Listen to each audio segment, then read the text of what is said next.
The Olympic International Torch Relay has reached Indonesia, where an event is scheduled to get underway at this hour in Jakarta.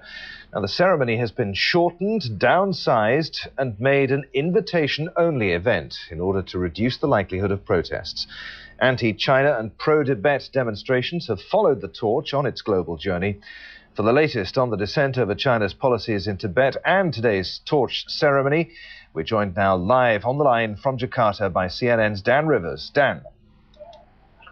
Well, the opening ceremony of this torch relay in Jakarta is just about to get underway. It has been changed substantially since the original plans were drawn up. It's now not going to be open to the public. It's going to be effectively closed off. It will run about 5 laps of a stadium in central Jakarta, about 80 torchbearers in total. But the whole thing is surrounded by 6,000 police and security officers who are not letting the public anywhere near this current site.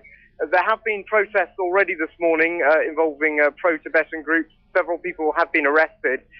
We're waiting for confirmation on the numbers of people arrested, but we're being told by the Tibetan group itself, they're claiming that the police provoked some sort of confrontation and used that as an excuse to round up and arrest several of their members, some of whom we understand are still being detained. We haven't had any confirmation or account of what the police say happened in all this, but certainly there has been some sort of confrontation. How much support among the wider population down in Indonesia do pro-Tibet supporters have? Yesterday, when the flame was in Kuala Lumpur, it seemed that the nation was pretty much behind China.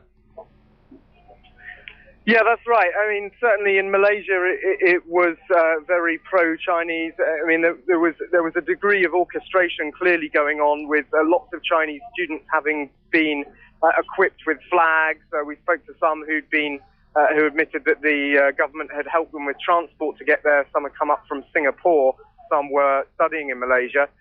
Here, it again looks like certainly all the people inside this stadium are invite only.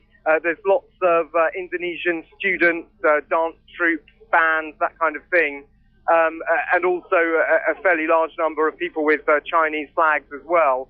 As to what the wider population here thinks, I think probably a bit of disappointment that they're not going to get to have a chance to see the Olympic flame. It was due to go through some of the sort of crowded streets of Jakarta, but with all the security concerns now, that they've decided that's simply risking too much, and they're going to have a very, very sanitized event here inside the stadium.